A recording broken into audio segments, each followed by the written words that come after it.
Hai, Assalamualaikum warahmatullahi wabarakatuh dan selamat sejahtera. Kita sambung lagi perbincangan kita dalam buku teks Sains tahun 5 KSSRC Makan muka surat 58. Okey, daripada muka surat 58 ni, sebelum tu saya ingatkan balik, sebelum ni kita belajar berkenaan dengan cara-cara haiwan untuk melindungi diri daripada musuh. Dia ada dua. Satu adalah tingkah laku dia. Satu lagi adalah ciri khas dia. Ciri itu adalah yang ada kat badan dia. Contohnya berduri ke, ataupun cengkerang keras ke, itu ciri. Kalau tingkah laku adalah tingkah laku ni adalah apa yang dia lakukan. Contohnya kalau cicak tu dia putuskan ekor dia. Itu tingkah laku kan. Itu adalah untuk melindungi diri daripada musuh.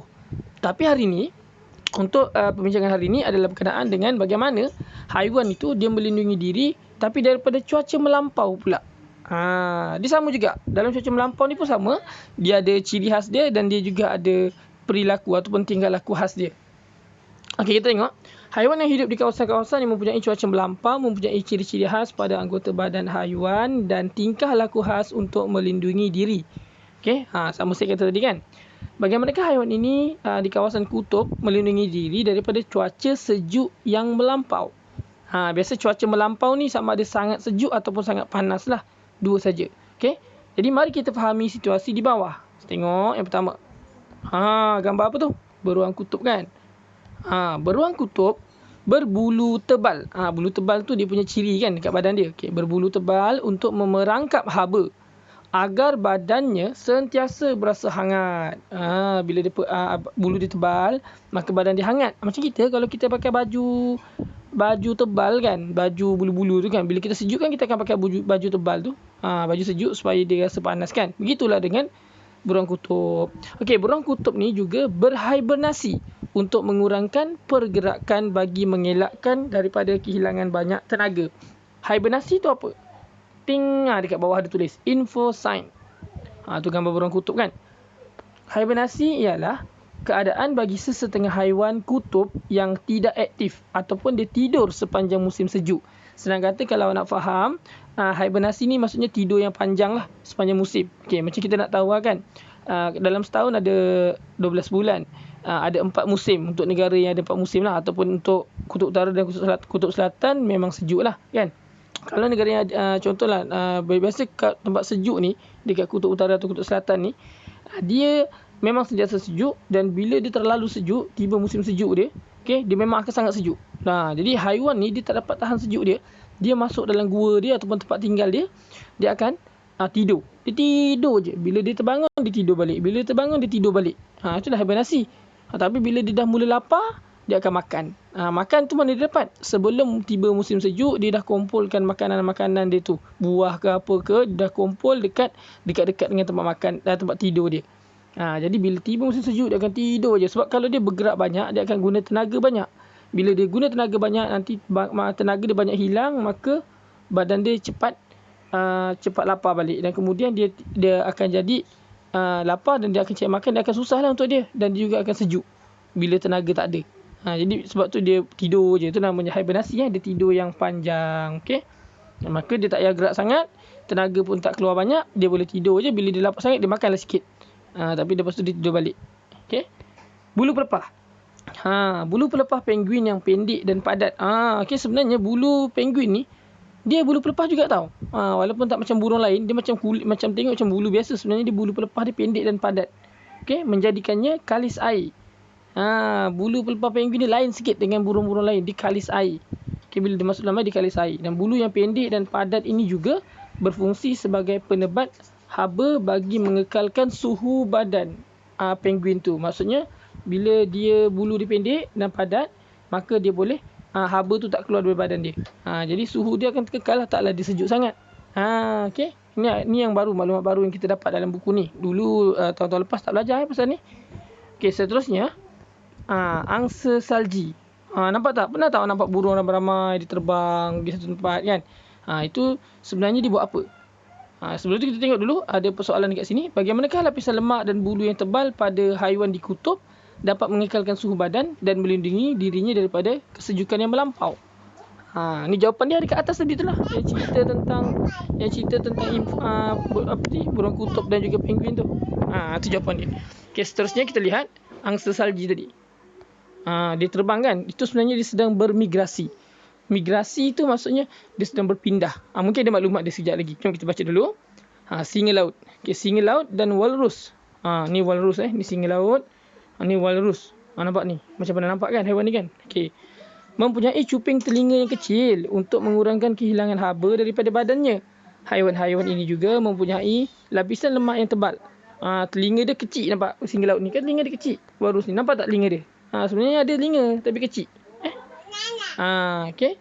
Kemudian lapisan lemak dia pun tebal. Maksudnya dia macam kulit badan dia tebal lah. Macam orang kata gemuk lah. Kan nampak dia gemuk sikit kan. Sebab lapisan lemak yang tebal di bawah kulit dia untuk kekalkan haba pada badan dia dalam cuaca yang sangat sejuk. Maksudnya bila badan dia besar jadi dia taklah sejuk sangat. Okey. Sebahagian daripada haiwan yang tidak dapat kekal hidup di kawasan kutub dan kawasan yang terlalu sejuk. Sebahagian dia, tak semuanya boleh hidup macam tu. Habis kalau macam saya cakap tadi lah macam burung ni, angsa salji ni. Dia tak boleh, badan dia tak boleh kekal sejuk. Dia tak boleh sesuai kat situ. Habis apa dia buat? Ni cikgu dia tanya. Bagaimanakah haiwan seperti burung dan ikan paus berlindung daripada cuaca sejuk yang melampau? Macam mana? Jom kita tengok. Inilah cerita dia tadi. Okey. Ikan paus dan sesetengah jenis burung berhijrah merentasi benua dan lautan. Berhijrah, okey, bagi mengelakkan cuaca sejuk di negara asal dia. Penghijrahan ini dikenali sebagai migrasi. Ingat ada dua perkataan penting. Yang pertama, hibernasi, tidur yang panjang. Yang kedua, migrasi, berpindah ataupun berhijrah. Dalam gambar ni nampak ni contoh peta Malaysia, dia berhijrah ke tempat lain. Pusat sanitari burung Kuala Gula, Perak antara tempat persinggahan burung-burung yang berhijrah dari kawasan sejuk di utara Asia atas ni, okey. Dan Eropah sebelum burung-burung tersebut meneruskan perjalanan ke kawasan yang lebih panas seperti di Australia. Ni Australia, ni Malaysia. Okey, bila dekat atas ni sejuk, dekat atas ni musim sejuk, Malaysia ni tak ada musim lah kan. Atas ni musim sejuk, Asia atas ni, dia akan terbang pergi ke sini, ke Malaysia. Dia singgah sekejap, dia berhenti kat sini, kemudian dia akan terus jalan sampai ke bawah. Ini Australia. Nampak? Itulah cerita dia. Jadi kita pun boleh nampak burung tu terbang ramai-ramai kan. Burung botak upih, burung botak kecil dan burung kedidi ialah contoh burung hijrah di Kuala Gula. Jadi kalau awak pergi ke Kuala Gula, pergi kat Perak, awak akan nampak burung-burung ni. Ni dia. Burung botak upih. Yang ni burung botak kecil. Yang ini burung kedidi. Okey, awak nak nampak lebih jelas, awak tengok pada buku teks awak lah. Ini saya zoom pun tak berapa jelas. Okey. Bagaimana pula dengan paus? Nampak ni. Dekat kawasan Australia ni. Laluan migrasi burung, laluan migrasi ikan paus. Ikan paus ni dia naik dekat sekitar Australia. Ni negara Australia. Di bawah atas ni kan. Okey. Jadi, menjelang musim sejuk, ikan paus, ni nampak ikan paus. Nampak tak ikan paus ni duduk je kat permukaan air. Kenapa? Sebabkan dia bernafas menggunakan paru. Dia duduk kat atas tu dia boleh ambil nafas dengan cepat lah. Okey. Menjelang musim sejuk, ikan paus akan bermigrasi ke kawasan laut yang lebih panas untuk membiak dan mendapatkan makanan. Maksud ikan paus ni dia pun bermigrasi, dia lalu kat atas ni kan. Kalau dia sejuk sini dia pergi bawah, dia sejuk sini dia pergi atas. Macam itulah. Okey, sebab dia nak membiak dan mendapatkan makanan lah. Jadi soalan dia, cikgu dia tanya, apakah haiwan lain yang bermigrasi? Bincang dengan kawan-kawan awak kat sekolah, dengan cikgu awak, tengok apa lagi haiwan yang bermigrasi selain daripada burung, angsa tu, burung botak bagai tu dan juga ikan paus, apa lagi haiwan bermigrasi? Bincangkan dia dengan cikgu awak. Okey, info sign. Pada tahun 2012, Malaysia telah menganggotai East Asian Australasian Flyway Partnership EAAFP. Pertubuhan antarabangsa ini berperanan untuk melindungi burung-burung hijrah dan habitatnya. Malaysia melalui Jabatan Perlindungan Hidupan Liar dan Taman Negara Perhilitan telah berjaya mewartakan Kuala Gula Perak sebagai Flyway Network Site bagi burung migrasi. Okey, jadi maksudnya dekat Malaysia ni yang Kuala Gula Perak tadi tu adalah tempat yang dikawal oleh kita punya perjanjian dengan Australia. Sebab kita nak jaga burung ni, kalau ada burung tu datang, janganlah kita apa-apakan dia. Kita jaga dia sebagai pusat perlindungan hidupan liar. Maksudnya kita tak boleh bunuh burung ni. Kita jaga dia sebab kita tahu dia nak bermigrasi. Di tempat yang lebih panas. Nanti kalau dia nak balik semula pun dia mungkin akan singgah kat Malaysia tu juga. Ini adalah cara untuk jaga spesies burung ni lah. Sebab itulah kita kena adakan pertumbuhan antarabangsa ni. Untuk kita buat satu kerjasama lah. Okey, faham Okey, seterusnya. Itu tadi bercerita tentang kawasan yang sejuk kan. Ini cerita pasal tentang kawasan yang panas pula. Kita tengok kat sini. Kerbau. Nampak tak tu? Ke tak nampak? Kerbau ni bergendam di dalam air atau lumpur. Sebab tu kerbau selalu bergendam dalam air atau lumpur. Untuk menyejukkan badan serta menghindar gigitan serangga dan parasit. Badan dia gatal-gatal je kan. Bila dia geram dan dia gatal nak garu tak boleh. Tangan kat bawah kan. Nak naik atas susah. Kaki dia kan. So dia buat apa? Dia masuk je dalam lumpur. Dan dia juga kalau dia panas dia masuk dalam lumpur tu sebenarnya sebab utama dia panas lah. Dia masuk dalam lumpur. Kan. Jadi sejuklah sikit badan dia. Bila badan dia melekat-lekat lumpur tu. Okay. Ini untuk elak daripada cuaca panas nak sejukkan badan. Okay. Seterusnya badak air. Badak air ni berendam untuk mengawal suhu badan dalam cuaca panas melampau. Berendam di dalam air dan lumpur juga mengelakkan badak daripada jangkitan penyakit kulit dan gigitan lalat pikat. Jadi haiwan-haiwan ni bila kita masuk dalam air, dia tak boleh nak digigit lah kan serangga-serangga ni kan. Okay? Iaitu lalat pikat ni apa? Iaitu sejenis lalat penghisap darah haiwan. Ada satu lalat ni nama dia lalat pikat. Dia hisap darah haiwan kerja dia. Okay? Kalau awak kena kejar dengan lebah ke kena kejar dengan tebuan, awak lari-lari awak terjun dekat dalam sungai. Nanti tebuan tu berhenti kejar sebab dia bukannya boleh berenang. Tapi kalau tak kerti berenang jangan awak terjun pula dalam sungai tu Okey. Gajah pula. Nampak gajah comel kan dia ni.